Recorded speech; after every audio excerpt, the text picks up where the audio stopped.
Más allá del acuerdo con el Fondo Monetario Internacional, mira, lo más importante fue la salida del cepo, ¿no?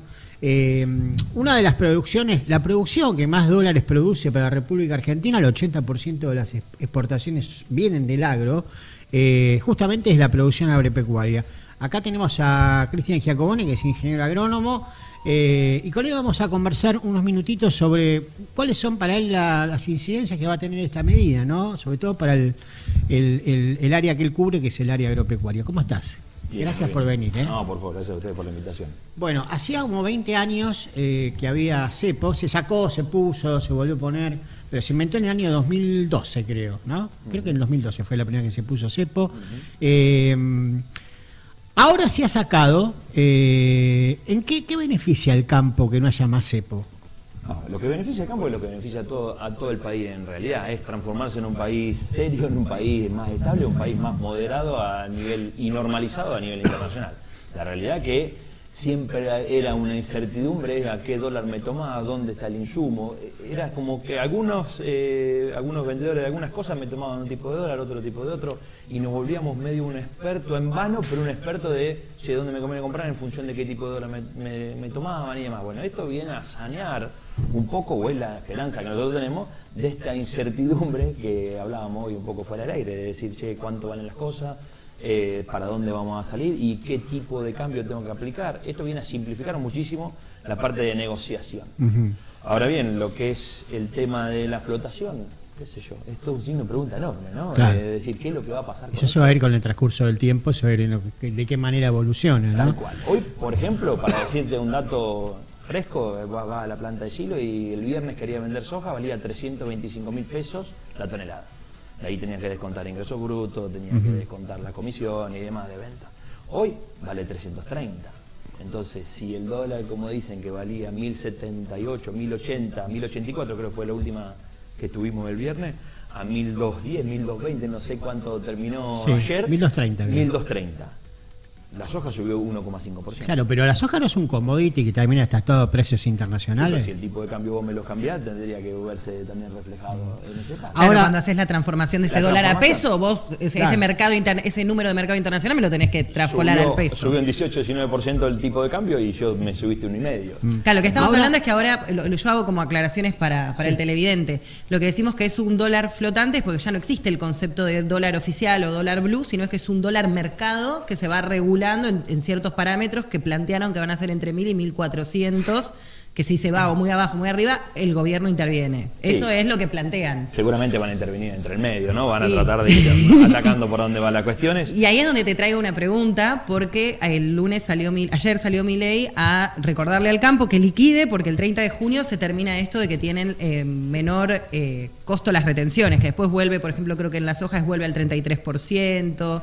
Sí. En cuanto a eso, mirá, la realidad es que si algo que tiene este gobierno, no se lo podemos negar, que cumple, o si no es todo, cumple muchísimo de lo que dijo que iba a hacer, y esto era provisorio. Creíamos que íbamos a tener otro país, me parece que cuando planteamos la suspensión dijimos, bueno, esto va a ser otro país, va a ser otro mundo. En el medio vino Trump con toda su incertidumbre a nivel macro. Su guerra comercial. Totalmente, que no sabemos dónde va a terminar, ni quién va ganando, ni quién es el bueno, ni quién es el malo. Eso está claro. Entonces, desde ese punto de vista, la incertidumbre es tan grande que nosotros creíamos que esto iba a ser como era antes, por ahí de sentarnos a negociar y ver cómo podíamos sostenerlo. Pero él siempre fue muy contundente, dijo, che, en junio vuelven las retenciones. Lo que más nos preocupa es que sigamos siendo la variable de ajuste, ¿no? Porque esto va en contra de lo que un libertario como plantea. Una más de las variables de ajuste, porque pienso los jubilados y están siendo una variable mucho más ajustada que el salario. El salario, el déficit que tienen las provincias para obra pública, o sea, también es una variable de ajuste, ¿no? Tal cual, pero bueno, venimos a cosechar 5.200 kilos de promedio de maíz, la soja viene también jodida, también viene la soja de segunda bastante jodida. La devaluación, bueno, perdón, no se puede decir devaluación, este nuevo tipo de cambio flotante o no sé cuánto, viene a poner más incertidumbre. Y nosotros no nos olvidemos que no es solamente el 28 o el 33% de retenciones, sino que tenés ingresos brutos, sino tenés impuestos a la ganancia, tenés impuestos al cheque, que se pasan al 55, 60%. Entonces, no es que solamente somos los que siempre nos enojamos. Y la verdad es que en algún momento tenemos que cambiar la matriz productiva desde el punto de vista de dónde salen los recursos, más allá de que hay que achicar claramente en qué gastamos. Lo de los jubilados, lamentablemente, desde que yo era chiquito estaba la carpa de jubilados, siempre fueron los más complicados los jubilados en la Argentina. Esto no quiere decir que no se tenga que tener en cuenta. Sí, uno no por eso achica el problema. Lo que digo es, tenemos los jubilados desde antes de los 80, las retenciones desde el 2002, el 2003, tenemos toda la problemática, la venimos arrastrando. Sí, yo siento que hay, acá también quiero hacer una pausa, como hay problemáticas que es cierto, yo desde que tengo uso de razón, es verdad que los jubilados están mal. Quizá hoy a mí me impacta porque lo veo, por ejemplo, en mi abuela, que antes sí tenía la pensión, la jubilación y podía, hoy le alcanza para pagar la prepaga. Entonces sí están mal, pero realmente están peor. Entonces, eso es, por eso ahí yo un poco levanto mi bandera. Ese ajuste está siendo realmente bravo. La variable de ajuste debería pasar por otro lado, ¿no? Por los jubilados, ¿no? Que quizás la más vulnerable de todas, ¿no? Pero eso es una cuestión más semántica y política. Ahora, yo te hago una pregunta. El campo, que genera el 80% de las exportaciones y las divisas que entran en la Argentina, le ha sacado las retenciones, le ha puesto un dólar Blend, ¿no? Que ya no existe más, pero bueno, quizás no le servía, quizás ya le había puesto masa en su gestión. ¿Por qué no liquida? ¿Por qué no a pesar de todo eso no liquida? Yo no tengo la verdad absoluta, pero creo que es algo de la idiosincrasia y la cultura del productor. No nos olvidemos que por ahí un almacenero todos los fines de semana puede cerrar la caja y decir gané tanto. El carnicero lo mismo, el que hace leche, que en mi caso todos los meses me llevan la liquidación y yo tengo que distribuir los gastos de ese mes con esa liquidación y planear a futuro cuáles son los gastos que voy a comprometer con las próximas liquidaciones. La soja se va a liquidar ahora en mayo, junio, o sea se cosecha en mayo, junio. Tengo que sembrar el trigo, ahora fin de mayo, principio de mayo, junio, julio. Sí, se levanta uno, se pone el otro, digamos. Tengo que gastar en septiembre para preparar la siembra de gruesa. Tengo que preparar en octubre y yo coseché acá. Si yo manejo que vendo todo acá, tengo que aprender a hacer un montón de cosas que son la parte financiera del negocio, que muchos productores no la tienen clara. Entonces, ¿cuál es la tranquilidad de eso? Sentarme arriba de la soja y todos los meses vendo, sea al precio que sea. Esta estrategia del año pasado nos jugó en contra plenamente. El dólar no se devaluó, pasó al 2%, la soja sigue valiendo desde marzo del año pasado. Ahora vale más o menos lo mismo. Y entonces vos decís, che, te comiste 150 puntos de inflación. Y sí, y se lo perdieron. Entonces, ¿esto qué me da la pauta a mí como por ahí un pensante o un distinto o alguien que es un poco más crítico del sector? De che, tenemos que cambiar también de qué manera vamos a comercializar y cómo lo vamos a empezar a manejar financieramente, porque el negocio es productivo, fiscal y financiero. Bueno, yo creo que eso que planteás son las tres patas de la mesa, y si pierden una, me sacan el de juego. Hoy, no es hoy, en los últimos 20 años, el productor agropecuario tuvo un momento de bonanza, pero mayoritariamente fueron muy justos. Toda la bonanza que pudimos haber tenido se la llevaron las retenciones, porque eso es claramente, sale de la ganancia, porque de la pérdida no sale. Entonces, creo que responde más a una forma cultural de manejarse y de tranquilidad. Esto yo siempre escucho a Salvador y Di Stefano dice, muchachos, inviertan o hagan lo que a ustedes les dé tranquilidad para dormir todos los días. El productor tiene la incertidumbre del clima, la incertidumbre del precio, la incertidumbre de la regla del juego. No puede sumarle la incertidumbre más de decir, che, ¿qué es lo que me deja dormir? ¿Con qué me agarro? Y bueno, de los kilos de soja. Yo siempre hacía el chiste, o hago el chiste de que a mi papá era más fácil pedirle un kilo de soja que un peso. Claro. Entonces... El hombre es así, relacionaba de esa manera. Se relaciona en eso. ¿Por qué? Y porque sabe cuántos kilos de soja sale de sembrar, cuántos kilos de soja sale de ¿cuánto tiene, cuánto le queda? ¿Cuántos kilos? Es muy fácil. El almacenero, el carnicero o el financiero trabaja con dólares o con pesos y es más fácil para él la moneda típica. El chacarero o el productor vende en soja o en carne y se manejan esos números. Entonces, para mí la explicación va más por ese lado que porque si somos fino un gobierno o no somos fino un gobierno. Eso es. Sí, de hecho, claro, te escucho y... las condiciones, no importa el gobierno que esté, son las condiciones que te dan, ¿no? Totalmente. De hecho, ahora, siempre se quería llegar a la liquidación de la soja, tanto con Massa, con Macri, con es que Cristina, siempre está que el país lo salva la cosecha. Esa frase es de, no sé, del año 30 prácticamente. 30. Ahora, en la producción agropecuaria, uno cuando habla producción, bueno, la soja, pero no es solamente eso, está la carne, está el pollo, ¿no? El cerdo sobre todo también son producciones que están impactadas por la apertura económica también, ¿no? Están importando asado de Paraguay, por ejemplo, ¿no? Bueno, totalmente, esa es parte de la problemática. Y aparte vas a comprar un kilo de carne, hoy no baja de 15.000 pesos. Yo te conté, recién compré 2 churrascos, pagué 9.900 pesos.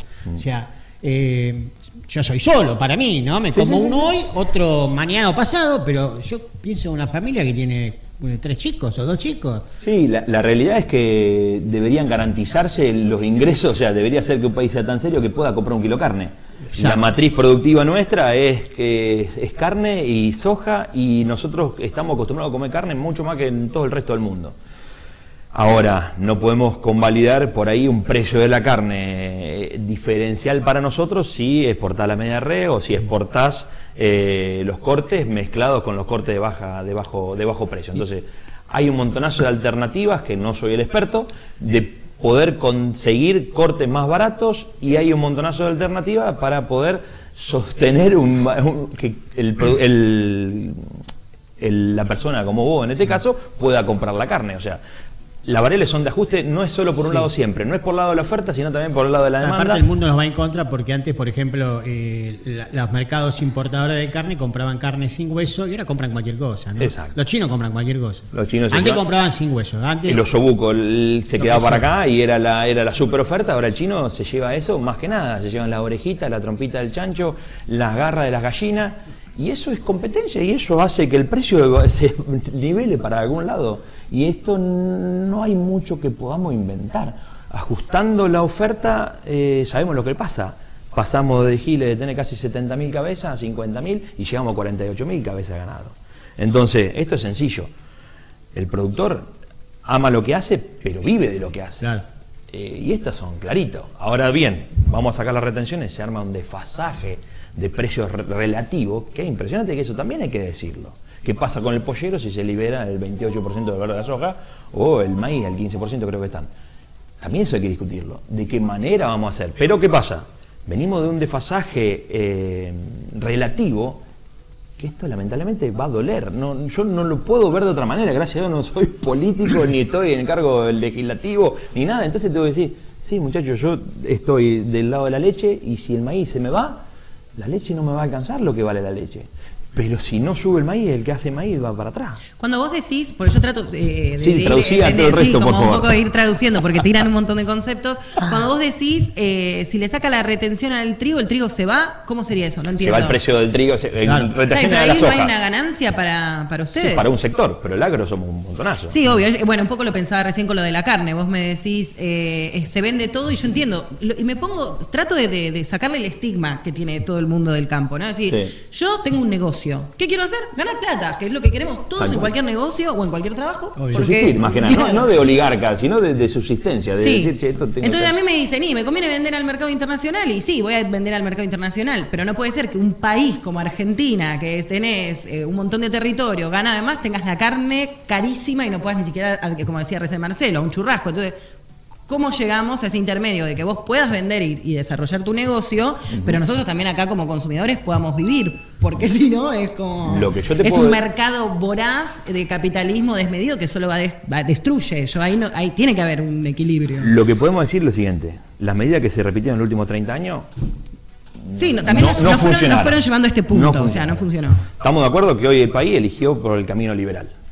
Porque la mayoría elige el camino liberal y viene bancando las medidas. Sí, los ruidos que se generan son ruidos que se tindan de políticos, se van tiñendo, son bastante discursivos. La gente en su línea general, y la gente aguanta cualquier cosa, porque la palabra la gente, podemos, vos tenés tu gente, y yo tengo ¿quién es ni la gente? ¿Quién es la gente? Pero lo que yo te estoy diciendo es que en off, o en las comidas de los fines de semana, o en los mismos empleados del campo y demás, dicen, che, esto hay que seguir para adelante, esto sale así, sale con liberación de regla de juego y mejorar el ingreso para todo el mundo. Ahora bien, es tan grande, y te repito, es tan grande el desfasaje y el desbarajuste que hay, que acomodar esto va a llevar tiempo. Esa es la sensación que tengo yo desde el sector del campo, y que por ahí puedo llegarme a abocar mi voz en función de mucha gente, y mucha gente va a estar en desacuerdo. Pero lo que yo te puedo decir es que los últimos 20 años, 25 años, las medidas que se aplicaron fueron en detrimento de la cantidad de productores, fueron en detrimento de la cantidad de cabezas de ganado, fueron en detrimento de la producción de leche. La producción de leche en los últimos 30 años creció un 5%. Bueno, pero también, ¿cuánto cayó el consumo de leche? Bueno, por eso. ¿Y cuánto cayó el consumo de carne? De carne. Pero bueno, si nos pusiéramos desde el punto de vista de cerdo, ¿cuánto creció? El de cerdo se triplicó. El de pollo lo mismo. Es más barato en general. Bueno, entonces, claro, cuando está ligada la economía. vos aislás. Porque muchas veces dicen, no, porque hay más veganos, ¿viste? Si Porque una vez se cambió la cultura y la No. gente ya no consume tanta leche, tanta carne, y vos decís, no, porque si el cerdo y el pollo, que es más barato, lo consumen, es por una cuestión económica, no de ideología. El desagregado de estos últimos 15 meses, el consumo viene cayendo sostenido en Argentina, el consumo en general, digamos, ¿no? Eso también es un dato de la realidad. Sí. Ahora, vos hablabas de los costos internos, los impuestos. ¿Qué pasa con los insumos, no? Porque ustedes están atados a insumos que son la mayoría compañías multinacionales que están en dólares, que les cobran patentes encima, porque cada semillita nueva que sacan le cobran la investigación genética. ¿Qué pasó con eso? Mirá, así como cobramos en dólares o pesos que se traducen a dólares, o en realidad, como te decía, hoy la soja pasó de 3.25 a 3.30, mucho no se traduce a dólar. Sí, los insumos pasaron de 1.084, que creo que fue el ajuste, el precio del viernes, pasan a 1.218, 1.240. Ayer los mensajes era, se cortaron los cobros, muchacho, te vendo todo lo que vos quieras, déjame ver que se baje un poquito de la espuma y vemos dónde va. Entonces, los costos nos impactó derecho, de lleno, a todos, a todo el mundo le pegó de lleno. Ahora hay que ver cuál es la otra cara de la Porque cuestión. si vos pones una banda de 1.000, 2.000, ¿cuál es 1.000? Abajo, 1.230, 1.240, no sé, estaba ayer. 1.200, 1.400. Sí. ¿Cuál es el precio del dólar que te van a poner? Bueno, ese otro, en off De arriba de la banda, te van a poner de abajo. En off decíamos, ¿cuánto es el tipo de cambio que me van a tomar? Mañana me van a cobrar menos de lo que me lo vendieron ayer. Bueno, toda incertidumbre que genera este tipo de reglas, y ojalá se estabilice y vayamos hacia un país más normal y más fácil de manejar. Pero bueno, hoy por hoy es lo que nos toca pelearla. Otra vez más, otra incertidumbre y otro escalón para superar, ¿no? Vos decías antes que este gobierno viene cumpliendo varias de las promesas que hizo, por lo menos vinculado a esto. Era una parte de su plataforma, sacar el cepo, era una propuesta de campaña, e incluso esto, primero acomodar una cierta economía para que no pasara lo mismo que pasó en el gobierno de Macri.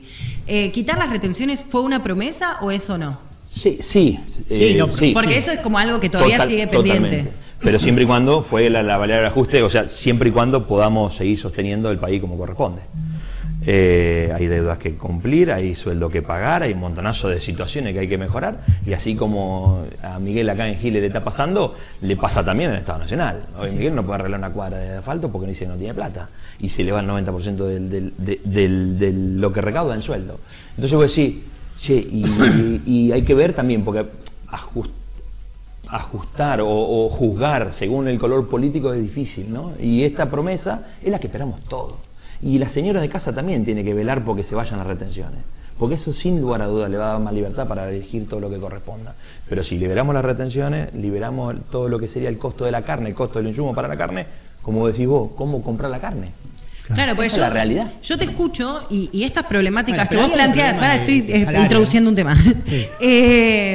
Esto que yo te escucho, ustedes sí tienen la particularidad con el sector, yo le digo el campo, pero bueno, el sector agropecuario y demás, tienen el tema de las retenciones. Pero esta quita del cepo, digo, acá también los insumos para el noticiero, todos son en dólar, Sí. o sea, como dolarizado impacta factos, en todas las industrias, a Constanzo, al que tiene una ferretería. Digo, eso es una problemática que está teniendo cualquier persona que quiere trabajar, producir en este país. A ustedes les impacta porque también tienen las retenciones, digamos. Pero bueno, ahí es donde siempre en el campo es verdad que se dice, che, ustedes manejan un montón de guita, déjenle algo al país, porque son el motor económico de ingreso de dólares del país. Ahí tenemos que hacer una culpa grande de no poder nunca sanearle esa imagen del campo, tanto de los asesinos o de los oligarcas, o de nunca nos comprometimos como entidades, como un sector, de sanear esa imagen y entender que lo que estamos haciendo es un negocio como todo el mundo, que ni yo me arrogo de darte de comer a vos, ni vos me tenés que decir a mí que te tengo que pagar la comida a la gente que no llega. Entonces eso sí hay que hacerme la culpa y hay que entenderlo clarito. Hemos dejado que toda esta imagen negativa nos llegue de golpe. Pero la realidad es que, ¿qué podemos hacer? No, pienso parecido a lo que decías antes con quién es la gente, bueno, quién es el campo, porque es verdad que tenés grandísimos productores que sí, pueden tener mucho más margen, más plata, y después tenés los pequeños productores que vienen pasándola muy mal hace mucho tiempo. Desde hace Entonces, muchísimos años. ¿de qué campo hablamos? Por También, eso, ¿de qué tal gente, cual. de qué campo? Bueno, gracias por venir. Veremos qué pasa. El 30 de junio tiene volvemos a encima charlar. un problema agregado usted, que es el problema de la inseguridad ahora, ¿no? Sí. Ayer hubo un dron volando acá por el cielo de San Andrés de Giles. Esperemos que sirva aquí y se corte esto, ¿no? Hiciste un buen pie porque hoy a las 7:30 de la tarde en Albatro va a estar el dron para todos aquellos productores, vecinos que quieran acercarse, de saber qué es un dron, de qué se trata, cuánta gente hay de atrás. Contá un poco qué es esto del Estos dron. son unos drones, son unos aviones no tripulados, grandes, que compró la provincia hace mucho tiempo. Sí. Estuve como con mi rol de presidente de la rural, estuve ligado en las reuniones del Ministerio de Seguridad que hubo en el destacamento de la Policía Rural en Giles, en la sociedad rural. Estamos ligados mucho con el tema del ministerio y viene a sanear un poco la problemática de visar y mirar un poco cómo es la zona desde arriba, estar con un seguimiento un poco más intensivo de todo esto. Estos drones se compraron hace mucho tiempo, como te decía, había que hacer los pilotos, había que capacitar a todo lo que significan los mecánicos, los pilotos, la logística. Bueno, están volando hace un año, me parece, o hace un tiempito, algo menos de un año. Es grande la provincia, tiene 2 drones grandes, 4 drones más chiquititos, entonces van por sectores, van trabajando. El compromiso del ministerio es que al menos una vez por mes tengamos una visita relámpago, espero que sea sin tanta parafernalia y sin tanta novedad, claro, como para que no desalentar. Bueno, hoy no vamos porque están los drones volando, pero, claro, pero eso que está vinculado a la seguridad. Viene bien ligado al Ministerio de Seguridad de la Provincia de Buenos Aires, es una parte de la policía de la bonaerense que viene a prestar servicio y ayudar a los CPR en esta extensión enorme, con tiempo de lluvia y caminos bastante destruidos. Entonces la idea es por ahí saturar un poquito, ver desde arriba cuáles son las zonas más complicadas, que es la zona de la Ruta 8, el Candil, que viene muy complicado. Exaltación de la Cruz viene teniendo ilícito tremendo, 10 veces peor que nosotros. También estamos en contacto con la sociedad rural de Exaltación. San Antonio Areco también tiene esta problemática. Entonces la provincia viene a colaborar de alguna manera, volando. Ya te digo, la idea es que venga a hacerlo una vez por mes, 2 veces por mes, sí, que sea itinerante, no hoy, que es la noticia, y que mañana nos olvidamos y no viene más. Esa es un poquito la promesa. Gracias por venir. No, gracias a usted por el espacio.